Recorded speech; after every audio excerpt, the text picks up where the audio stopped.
ہم لوگ بہت محنتی ہیں لیکن ہماری محنت ہماری اپنی وجہ سے ضائع ہو جاتی ہے، جسے ہم ٹائم مینجمنٹ کہتے ہیں نا، اس پہ یقین نہیں رکھتا۔ مجھے لگتا ہے کہ it's all about self management. آپ کی ورک پلیس پہ 9 to 5 اگر ٹائم ہے تو اس میں ذرا سی بھی اگر ڈس آنیسٹی ہوتی ہے تو بنیادی طور پر آپ اپنے ساتھ زیادتی کر رہے ہیں۔ یہاں پہ ہمارے ویکینڈز بھی ایک پریشر میں گزر جاتے ہیں کیونکہ ہم نے جو ویک ڈیز ہیں اس کا پریشر اپنے ویکینڈ پہ اکٹھا کر لیا ہوتا ہے، 5 وقت کی نماز اور آپ کے کچھ کانشیس ڈیسیژن جس سے آپ نے اپنے دن کو کیسے ترتیب دینا ہے، وہ ایک بہت بڑا رول پلے کرتی ہے۔ میرا یہ خیال ہے کہ اگر آپ 2 چیزوں پر آپ کی گرپ ہو جائے تو آپ پورے دن کو کنٹرول کر سکتے ہیں، ایک آپ کا سونا اور دوسرا جاگنا۔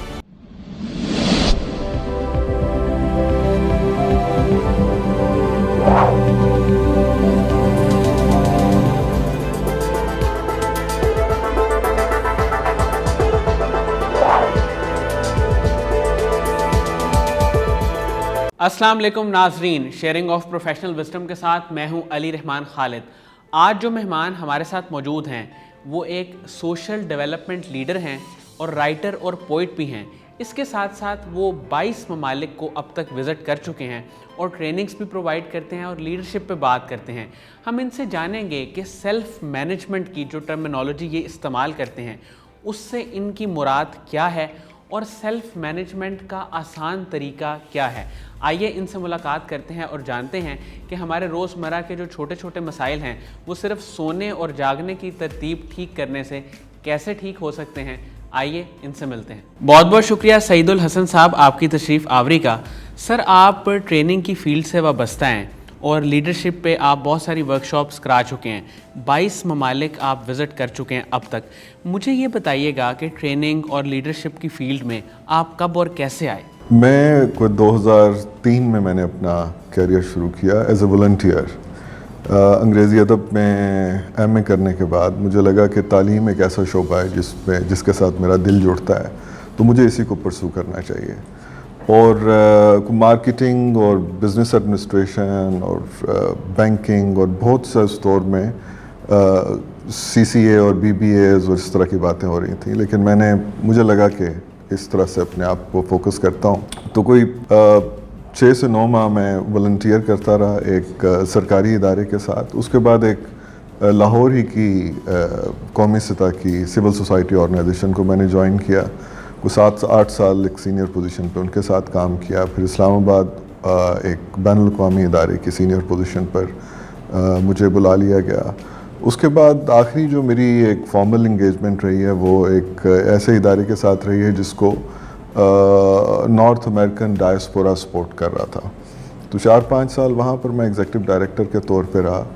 تو اس جرنی میں جس چیز نے مجھے ہیلپ کیا وہ یہ تھا کہ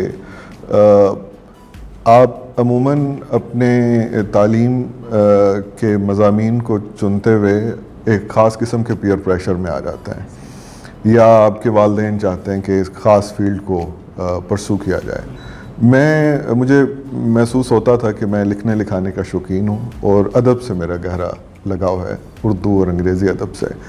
تو 4 سال تو معاشیات اور شماریات پڑھتا رہا اور بہت تکلیف سے گزرتا رہا، لیکن آخر میں مجھے لگا کہ اگر مجھے واقعی میرا دل جڑتا ہے ادب کے ساتھ تو ایٹ لیسٹ ماسٹرز ڈگری مجھے ایک کانشیس ڈیسیژن کے طور پہ اس سبجیکٹ کے طور کو چن کے لینی چاہیے جو مجھے بہت پسند ہے۔ تو میں نے انگریزی ادب میں ماسٹرز کیا پنجاب یونیورسٹی سے۔ عموماً مردوں کے لیے انگلش لٹریچر اور ماسٹرز کو بہت زیادہ معاشرے میں لگتا ہے کہ شاید یہ زیادہ سے زیادہ لیکچرشپ اور ٹیچنگ کی طرف چلا جائے گا، یا خواتین اس طرح کے سبجیکٹس چنتی ہیں۔ تو میرا یہ خیال ہے کہ اگر میں بے شمار ممالک میں پھرتا رہا ہوں اور ایک اچھا خاصا بین الاقوامی سطح کا میرا ایکسپوجر ہوا ہے، اور میں شروع سے ہی خوش قسمتی سے لیڈرشپ پوزیشنز پہ کام کرتا رہا ہوں، بڑے پروجیکٹس جو پورے پاکستان میں اور دوسرے ملکوں میں بھی اپنا اثر انداز ہوتے رہے ہیں، ان کو لیڈ کرتا رہا ہوں، تو اس میں یہ ڈیسیژن خاص طور پہ بڑا اہم رہا ہے، کیونکہ انگلش لٹریچر صرف آپ کو ڈرامہ، پروز، پوئٹری تک محدود نہیں کرتا۔ لٹریچر بنیادی طور پر آپ کو انسان کے ساتھ جوڑتا ہے، اور انسان کس طرح سے سوچتے ہیں، جو سوشل ایک ڈائنامکس ہیں اس کو ایکسپلور کرنے کا موقع ملتا ہے، اور یہ آپ کے اندر وہ سافٹ سکلز کو آہستہ آہستہ انکلکیٹ کرتا رہتا ہے، جس کی بڑی ضرورت پڑتی ہے. اور آج کل پروفیشنل لائف میں سافٹ سکلز کا بڑا ذکر ہو رہا ہے. بہت سی ٹریننگز خاص طور پہ اس کے اوپر دی جا رہی ہیں. اور آپ نے یہ محسوس کیا ہوگا کہ ہائرنگ کے دوران بھی یہ بات ہوتی ہے کہ کچھ تو ٹیکنیکل سکلز ہیں، کور کمپیٹنسز، اس پر تو فوکس کیا ہی جاتا ہے، لیکن آپ کا ایپٹیٹیوڈ، آپ کی جو اسینشیل سکلز ہیں، آپ پریشر میں کس طرح سے ریئیکٹ کرتے ہیں، آپ ملٹی ٹاسکنگ کر سکتے ہیں، آپ کی انٹرا اور انٹر پرسنل سکلز کیسی ہیں، اس پہ بہت زیادہ فوکس ہوتا ہے. تو مجھے لٹریچر نے بڑا ہیلپ کیا. تو مجھے بڑی ٹیمز کو لیڈ کرنے کا، مینیج کرنے کا بھی موقع ملا. مختلف کلچرز میں لوگوں کے ساتھ جہاں پہ بڑی ڈائیورسٹی تھی، مجھے موقع ملا کہ اس ڈائیورسٹی میں ایک ہارمنی کو کیسے کریٹ اور پروموٹ کیا جا سکتا ہے. تو میرے خیال میں اس نے مجھے بڑا ہیلپ کیا. سر مجھے یہ بتائیے گا کہ آپ کا ماشاءاللہ تجربہ ہے، آپ ایڈمنسٹریٹو پوسٹ پہ سرو کرتے رہے ہیں، بیرون ملک بھی اور یہاں پہ بھی.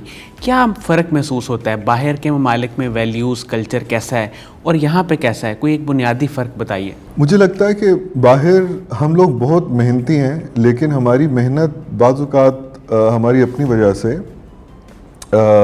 ضائع ہو جاتی ہے، کیونکہ ہم وقت کا اس طرح سے خیال نہیں رکھتے. وہ جسے ہم ٹائم مینجمنٹ کہتے ہیں نا، میں اس ٹرم کو بھی کوئی خاص اس پہ یقین نہیں رکھتا. مجھے لگتا ہے کہ it's all about self management. آپ اپنے آپ کو کیسے ڈسپلن کرتے ہیں، آرگنائز کرتے ہیں. آپ کے ورک پلیس پہ 9 to 5 اگر ٹائم ہے تو اس کو کس طرح سے بہترین طریقے سے آپ یوز کر سکتے ہیں. اس میں ذرا سی بھی اگر ڈس آنیسٹی ہوتی ہے تو بنیادی طور پر آپ اپنے ساتھ زیادتی کر رہے ہیں، اور آپ ٹائٹ ڈیڈ لائنز کو خود اپنے لیے اوپن کر لیتے ہیں. اور عموماً پریشر اور سٹریس تب ڈیولپ ہوتا ہے جب آپ کو کوئی کام دیا گیا ہے، اس کو جس وقت کرنا تھا وہ نہیں کیا گیا، اور اب ڈیڈ لائن آ گئی ہے، تو آخری 2-3 دنوں میں آپ سارے پریشر کو ایکیومولیٹ کر لیتے ہیں اور پھر فرسٹریٹ ہونا شروع ہو جاتا ہے کہ یہ ادارہ ہی ایسا ہے، یا معاشرہ ہی ایسا ہے، یا یہ ملک ہی ایسا ہے. جبکہ it could have been avoided. اس کو بڑے آرام سے آپ اوائڈ کر سکتے تھے، صرف اپنے دن کے جو اوقات ہیں مختلف، اس کو ترتیب دے کے بڑی یکسوئی کے ساتھ اور ایک تسلسل کے ساتھ. باہر کے ممالک میں جتنا بھی ٹائم ان کے پاس ہے، وہ یہ کوشش کرتے ہیں کہ اس کو کیپٹلائز کریں. They try to get best out of it. ہم یہ کرتے ہیں کہ اگر ہمارے پاس 9 سے 5 کا ٹائم ہے تو اس میں شاید پروڈکٹیو آورز 1 گھنٹہ ہوگا.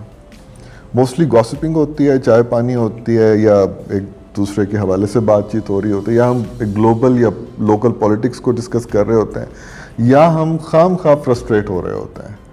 تو آپ نے نوٹ کیا ہوگا کہ وہاں فوکسڈ کام کر کے آپ اپنے ویکینڈ کو بھرپور طریقے سے انجوائے کرتے ہیں، جبکہ یہاں پہ ہمارے ویکینڈز بھی ایک پریشر میں گزر جاتے ہیں، کیونکہ ہم نے جو ویک ڈیز ہیں اس میں جو کام کرنا تھا اس کا پریشر اپنے ویکینڈ پہ اکٹھا کر لیا ہوتا ہے. تو جو ورک لائف بیلنس ہے وہ بھی ڈسٹرب ہو جاتا ہے. تو یہی وجہ ہے کہ پھر ہماری اپنی فیملی کے ساتھ بھی جو ایک انٹریکشن ہے وہ ڈسٹرب ہونا شروع ہو جاتے ہیں. تو یہ بنیادی فرق ہے. سر آپ فاؤنڈنگ ڈائریکٹر ہیں اور CEO ہیں عملگار کے. مجھے یہ بتائیے گا کہ یہ ادارہ اور یہ کمپنی کس طرح سے کام کر رہی ہے؟ کیا اس کا ویژن تھا؟ اس کو بنانے سے پہلے کیا سوچا تھا آپ نے؟ میں چونکہ 18-20 سال نان پروفٹ سیکٹر میں کام کرتا رہا ہوں، اور وہاں کام کرنے کی جتنی بھی میری انسائٹس ہیں، میرے ایکسپیرینسز ہیں، اس کو سامنے رکھتے ہوئے مجھے لگا کہ مجھے ایک انٹلیکچوئل فریڈم چاہیے. جتنے بھی تجربات ہیں اس کے لیے مجھے ایک تجربہ گاہ چاہیے. تو عمل گر نام ہی ایسا ہے جیسے کوزہ گر یا کیمیا گر ہوتا ہے، جہاں پہ آپ عملی طور پہ کچھ کر سکیں. آپ نے چینج میکر کی ٹرم سمجھی ہوگی، تو عمل گر سمجھ لیجئے ایکشن میکر ہے. تو بنیادی طور پہ مقصد یہ ہے، اس کا ویژن یہ ہے کہ آپ کس طرح سے خیالات کو عملی صورت میں ڈھالنے کے لیے ایک پلیٹ فارم کا استعمال کرتے ہیں. تو یہ پیورلی ایک کمرشل وینچر ہے جس کو ایک پرائیویٹ لمیٹڈ کمپنی کے طور پر رجسٹر کیا گیا ہے. یہ پچھلے سال نومبر میں اس کی رجسٹریشن ہوئی ہے. اور 3 بنیادی ایریاز ہیں جس کو آپ ڈومینز کہہ سکتے ہیں. وہ ریسرچ کی ہے، ٹریننگ کی اور کمیونیکیشن کی ہے. اس کو لٹریچر کی ڈائمینشن کے ساتھ اگر میں نریٹ کروں تو یہ سیک، شارپن اور شیئر ہے. سیک اوبویسلی وہ جستجو میں آ جاتی ہے، کسی چیز کے لیے متجسس ہونا, جاننا, تو یہ ریسرچ والا ایلیمنٹ ہے. شارپن جو ہے وہ sharpening the skills and attitudes اور بیہیویئر ہے, یہ ٹریننگ والی ساری ڈومین ہے. اور شیئر والی جو ساری بات ہے وہ سٹوریز, کمیونیکیشن, جتنا بھی نالج آپ کے پاس ہے اس کو بانٹنا. تو یہ سمجھ لیجئے 3 پاتھ ویز ہیں عمل گر کے. اس کے علاوہ جو کچھ سیکٹرز ہم نے آئیڈینٹیفائی کیے ہیں کہ جن سیکٹرز میں ہم نے کام کرنا ہے, وہ ایجوکیشن ہے, جو کہ ایز این ایجوکیشنسٹ میرے دل کے بڑے قریب رہا ہے ہمیشہ سے, خاص طور پہ گرلز ایجوکیشن. ہیلتھ میں میری ایک نظم بھی ہے, آگے چل کے اس کا میں ذکر بھی کروں گا, بینگ اے پوئٹ, جس کو گلوبلی ایکنالج کیا گیا ہے. ماں اور بچے کا ایک ڈائلاگ ہے بیسکلی, ماں اور میں کے نام سے. تو وہ بنیادی طور پر مدر اینڈ چائلڈ ہیلتھ کے ارد گرد گھومتا ہے. تو ہمارا ہیلتھ میں ہم فوکس ماں اور بچے کی صحت کا ہے. اور اس کے بعد ہمارا خیال ہے کہ بات چیت بڑی پرپز لیس ہو جاتی ہے اگر یوتھ بلج ہماری پاپولیشن کا 60% پلس ہے اور ہم لائیولیہوڈس کی بات نہ کریں. تو وہ روزگار سے کے مواقع کیسے اوپن کیے جا سکتے ہیں, اس کے اوپر ہمارا خاص طور پہ فوکس ہے کہ کس طرح سے کولیبریٹ کیا جائے. اور یوتھ کے لیے ہی نہیں, اوورآل ہر عمر کے شخص کے لیے جو کمانا چاہتا ہے, روزگار کے لیے ایک مشقت کرنا چاہتا ہے, تو اس کے لیے کچھ اپرچونیٹیز کریٹ کی جائیں. سر یہاں پہ بنیادی طور پہ ٹریننگز دی جاتی ہیں یا کس طرح سے ان کو کیپیبل کیا جاتا ہے لوگوں کو؟ بنیادی طور پہ عمل گر کا جو فوٹے ہے وہ ٹریننگز ہی ہے, اور یہ ساری ایویڈنس بیس ریسرچ اورینٹڈ ٹریننگز ہیں. آپ کی نیڈ کے مطابق کسٹمائز کیا جاتا ہے ٹریننگز کو. ایجوکیشن میں ٹیچرز ٹریننگ ہے, ہیڈ ٹیچرز کی ٹریننگ ہے, کمیونٹیز کی, پیرنٹس کی, لرنرز کی اوبویسلی, اور خاص طور پہ جو ہمارے ایڈمنسٹریٹو پوسٹ پہ سرکار کے لوگ ہیں, ای ڈی اوز اور ڈی اوز, کیونکہ اس لیول پہ بھی ٹریننگ بہت ضروری ہے. سر مجھے یہ بتائیے گا کہ فیوچر میں آپ کن کن پروجیکٹس پہ کام کرنا چاہتے ہیں اور کیا کیا آپ کی ڈریمز ہیں عمل گر کو لے کے, اور ویسے آپ کی اپنی ذاتی کیا آپ کرنا چاہتے ہیں؟ فیوچر میں 2 ایریاز ایسے ہیں جس پہ خاص طور پہ کام کرنا چاہتا ہوں. ایک مجھے لگتا ہے کہ ہم لوگ بہت زیادہ ڈیٹیچ ہو گئے ہیں اپنے کلچر کو لے کے, اور ہم ڈیفائن ہی نہیں کر سکتے کہ ہمارا کلچر کیا ہے, کیونکہ کلچر میں اتنی انڈیجنس وزڈم اور کرافٹسمین شپ چھپی ہوئی ہے, ہم ریلیٹ ہی نہیں کر پا رہے, کیونکہ ٹیکنالوجی کا بہاؤ اتنا زیادہ ہے کہ ہم بہت آگے نکل گئے ہیں, اور جو ہماری کلچرل روٹس ہیں جس کے اندر بڑی اسٹرینتھس ہیں اس سے ہم ڈیٹیچ ہو گئے ہیں. تو میں ان کلرز کو ایکسپلور کرنا چاہتا ہوں, اور مجھے لگتا ہے کہ اپنی روٹس کے ساتھ جڑ کے بہت کچھ کیا جا سکتا ہے. اور دوسرا بہت ضروری ایک کام ہے جس کا میں اور علی آپ بھی شکار ہیں, لیکن ہم اس پر بات نہیں کرتے, وہ مینٹل ہیلتھ ہے. اور مینٹل ہیلتھ کا ہرگز مطلب یہ نہیں ہے کہ آپ ذہنی طور پر کسی بیماری کا شکار ہو گئے ہیں. مینٹل ہیلتھ بہت زیادہ آپ کی ایموشنل ہیلتھ اور اوورآل ایموشنل ویل بینگ سے جڑی ہوئی ہے. تو یہ 2 ایریاز ایسے ہیں, ایک تو کلچر کو ہم ذرا ایک ہائیلی انٹیگریٹڈ فنومینا کے طور پہ دیکھ رہے ہیں جس کا ہماری زندگی کے ساتھ بہت زیادہ ایک تعلق ہے, اور دوسرا مینٹل ہیلتھ کے اوپر ہم کام کرنا چاہ رہے ہیں. میرے کچھ دوست ہیں پی ایچ ڈی اسکالرس ہیں یو ایس میں, دنیا کے مختلف ایریاز میں, ان کی طرف سے بھی ایکسپریشن آف انٹرسٹ آیا ہے کہ اگر ہم کوئی ایسا کام کریں جس میں خاص طور پہ ساؤتھ ایشیا میں ہم اویئرنیس ریز کریں اس طرح سے کہ لوگ جو ان سے ہیں اس کے ساتھ ریلیٹ کر سکیں مینٹل ہیلتھ پہ, تو اس پہ ہم انشاءاللہ کام کر رہے ہوں گے. سر مجھے یہ بتائیے گا کہ آپ کے اب تک بے شمار اچیومنٹس ہیں, آپ کے دل کے قریب کوئی ایسی اچیومنٹ ہو جس کے بعد آپ کو خود بہت خوشی محسوس ہوئی ہو, تو اس کا ذکر کیجیے.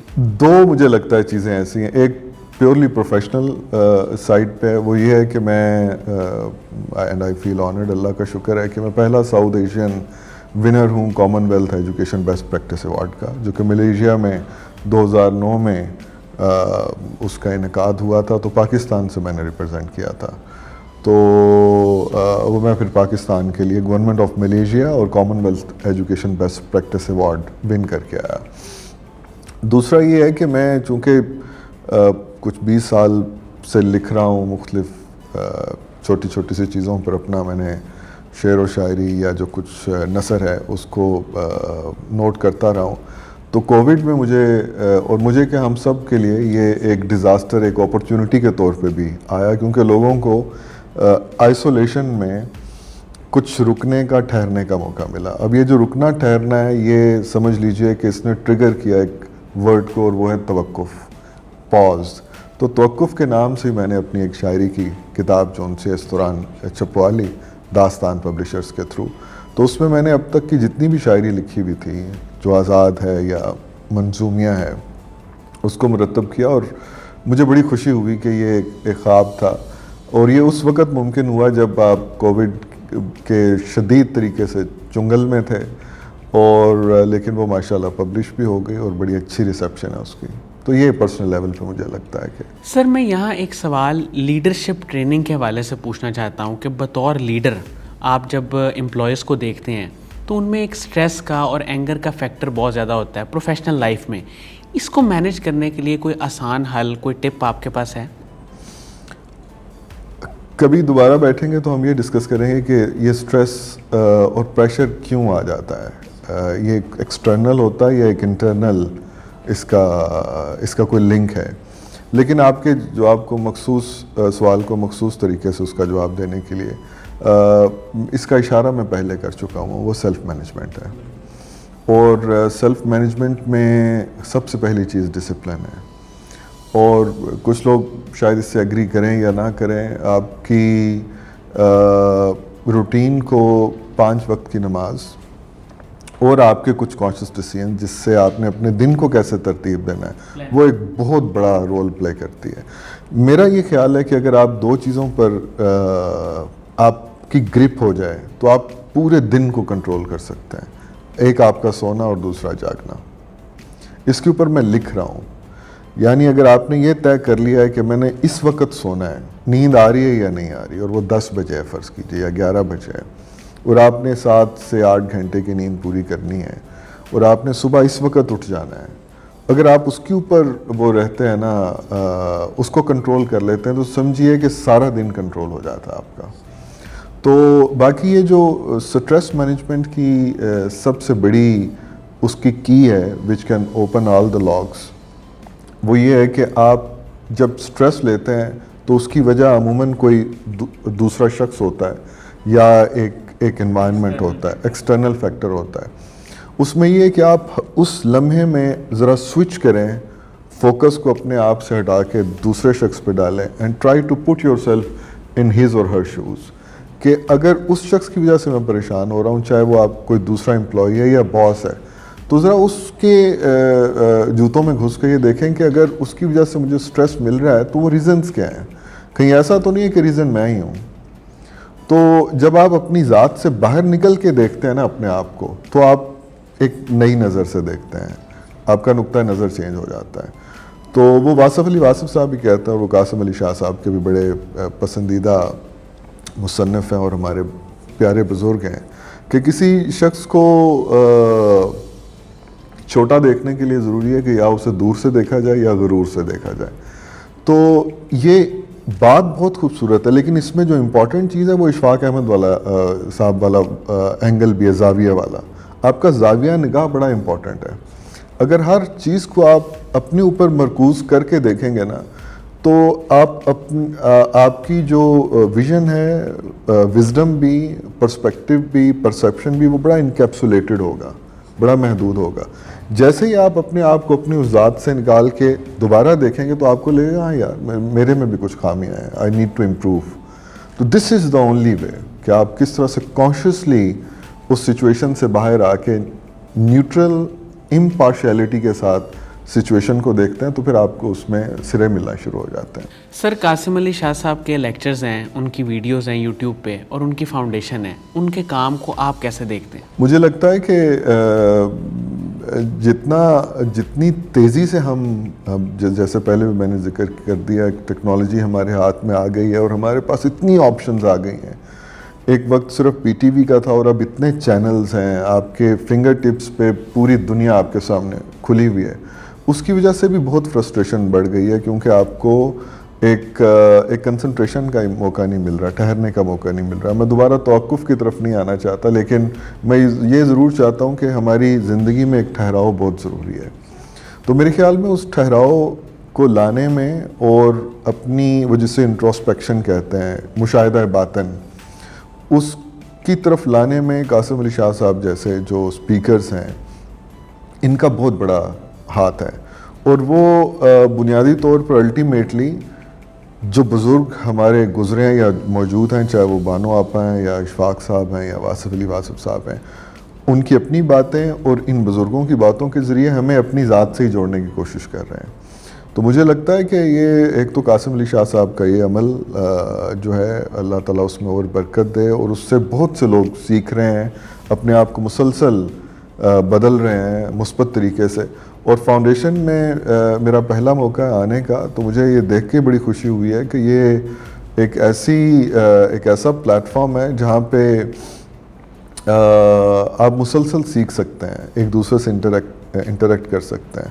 اس کو آپ انکیوبیشن سینٹر بھی سمجھ سکتے ہیں, اس کو ایک تجربہ گاہ بھی سمجھ سکتے ہیں. ایک ایسی لیب ہے جس میں آپ نالج کے جو 1000 شیڈز ہیں یا ملین شیڈز ہیں اس کو بھی ایکسپلور کر سکتے ہیں. آپ اپنی اسکل بلڈنگ, یا اگر آپ کی اسکلز ہیں تو اس کو مزید شارپن اور انہانس بھی کر سکتے ہیں. اور سب سے بڑی بات یہ ہے کہ ہمیں ایک دوسرے سے جڑنے کا بھی موقع مل رہا ہے, جو ایک سوشل, ایک کمیونل ایک ہارمنی یہاں پر دیکھنے کو مل رہی ہے.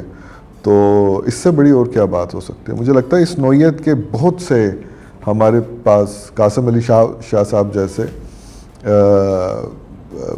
ہر صوبے میں, ہر شہر میں ان جیسے بڑے قد کے لوگ چاہیے جو دوسروں کے لیے مشعل راہ کا باعث بن سکیں. سر, آپ کی کتاب ہے توقف, اس میں سے کچھ اگر آپ ہمیں سنانا چاہیں. ایک خاص نظم کا آپ نے ذکر کیا تھا تھوڑی دیر پہلے ماں اور بچے کے حوالے سے, اس کے چند اشعار میں چاہوں گا کہ آپ بتائیں. اس نظم کا عنوان ہے ماں اور میں.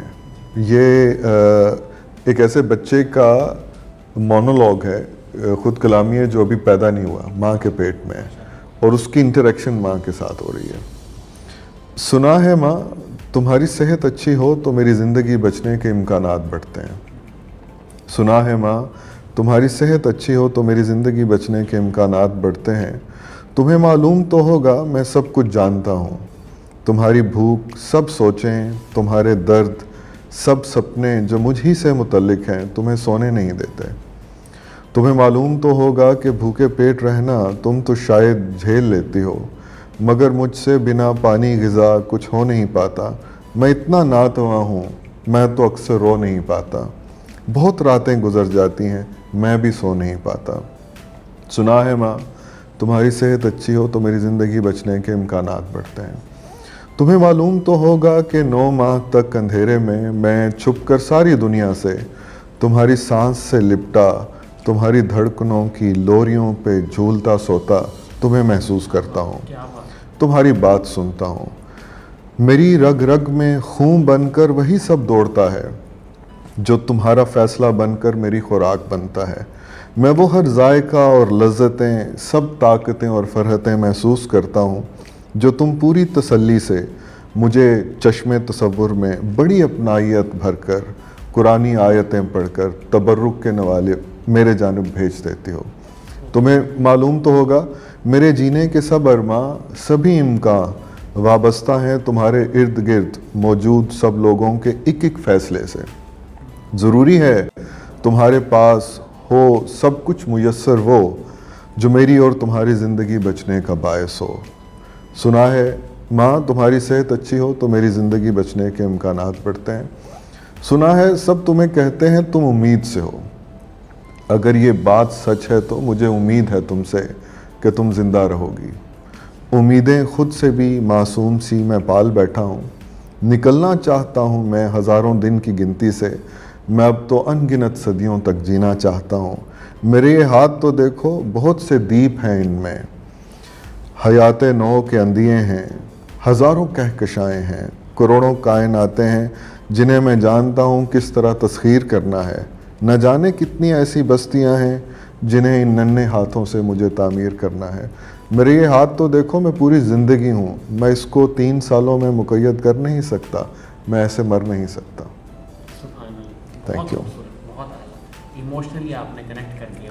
تو یہ بنیادی طور پر ماں اور بچے کی زندگی کے جو پہلے 1000 سال ہیں نا، جو کنسیپشن سے لے کے second birth day of a child تک کے ہوتے ہیں، اس میں نیوٹریشن اور ماں کی اوور آل صحت کتنی ضروری ہے یہ بہت اہم ہے. آپ نے نوٹ کیا ہوگا کہ جب عمران خان آئے تھے تو انہوں نے ایک بچے کا، سٹنٹڈ بچے کے برین کا سکین دکھایا تھا.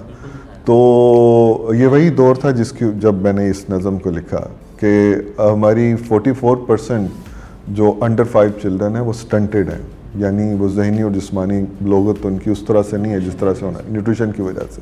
تو اس کا مقصد یہ تھا کہ ماں کی صحت اور کا ڈائریکٹ لنک آپ کے بچے کے اوپر. اور ایز این ایجوکیشنسٹ مجھے لگتا ہے کہ ہم ساری زندگی فضول باتیں کرتے رہے ہیں کوالٹی ایجوکیشن کی. اگر ان 1000 سالوں میں یہ جو فرسٹ 1000 ڈیز کہلاتے ہیں، اگر ماں کی صحت اور بچے کی صحت اور ان کو متوازن غذائیت کی خوراک نہیں ملی ہوئی، تو وہ آپ کی جو برین ڈیولپمنٹ ہے اس پہ اثر انداز ہوتی ہے. آپ کا طے ہو جاتا ہے ان 1000 سالوں میں کہ آپ کا بون کا سٹرکچر کیا ہوگا. جسٹ امیجن کہ 44% کا مطلب ہے 50% آلموسٹ ہماری آنے والی نسل سٹنٹڈ ہوگی، یعنی وہ پورے قد کاٹ کی نہیں ہوگی. تو یہ بنیادی طور پر اس کے ساتھ جڑتی ہے نظم. تھینک یو سو مچ سعید الحسن صاحب، آپ یہاں تشریف لائے. ناظرین، مجھے امید ہے کہ اس انٹرویو سے آپ نے بے شمار چیزیں سیکھی ہوں گی اور ان کے تجربے میں ایک وہ باتیں تھیں جس سے انسان کو سمجھ آتی ہے کہ زندگی میں لوگوں کے ساتھ کنیکٹ کرنا اور ایک اچھا رویہ اور بیہیویئر وہ کتنا ضروری ہے. بہت بہت شکریہ، اپنا بہت ہی خیال رکھیے گا. اللہ حافظ.